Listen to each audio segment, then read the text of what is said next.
Hello. So, the lesson I'm going to be teaching is going to be interpersonal communication, which is going to be working with Standard 4, which is interpersonal communication. So, my grade level I'm going to be doing is going to be 7th and 8th, just because of the something I'm going to be doing in the future, you'll see. But be it could be any grade really, depending on what how mature you're making your my lesson at the end. You'll see.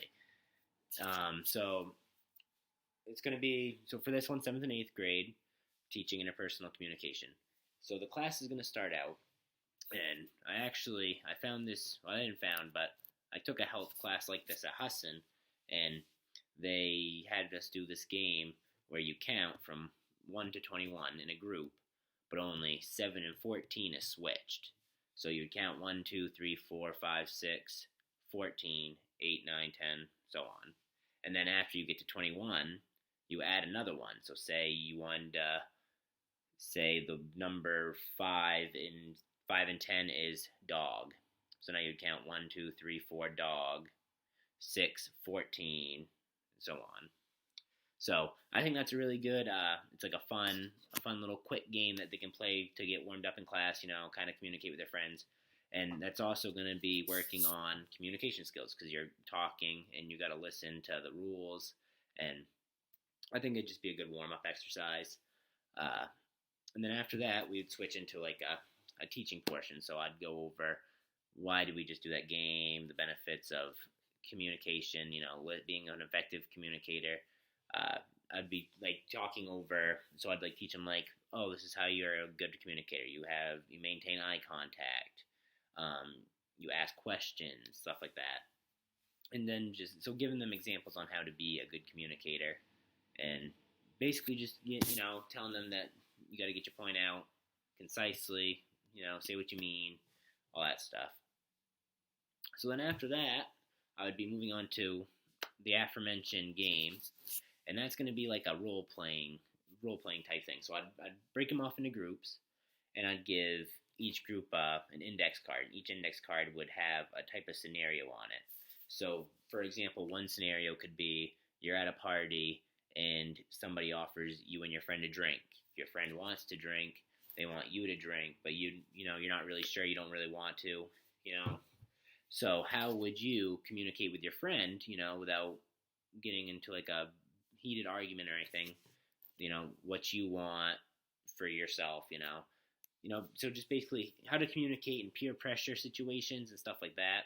So that's why I'm saying I'm going to gear this more towards like an older age, just because like 7th and 8th graders, they're going to be going to high school soon.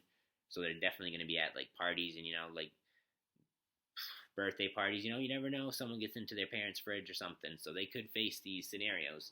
And it's not just that, it could be something like your friend wants you to steal a video game, So it doesn't just have to be like drugs and alcohol and stuff like that.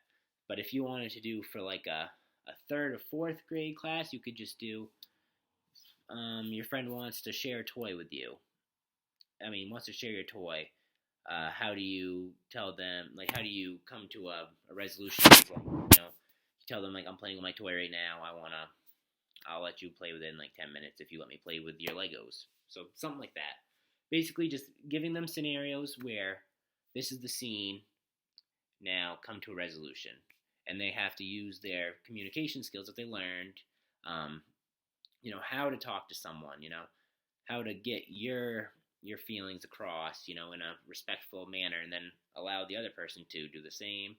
So stuff like that. And then I would have them actually, so like say there was 3 people, and we'll use that someone offers you and your friend a drink scenario. So one person would be the person offering alcohol, and then one person would be the friend, and then the other person would be you.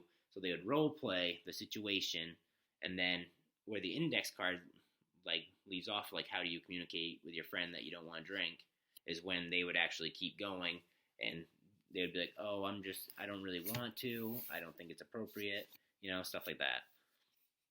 And then after that, we'd have an exit slip, and that'd be a day. So the exit slip would just be list 2 ways to be an effective communicator. So they would have to draw back on their information of before class when I told them, like, eye contact, ask questions, stuff like that.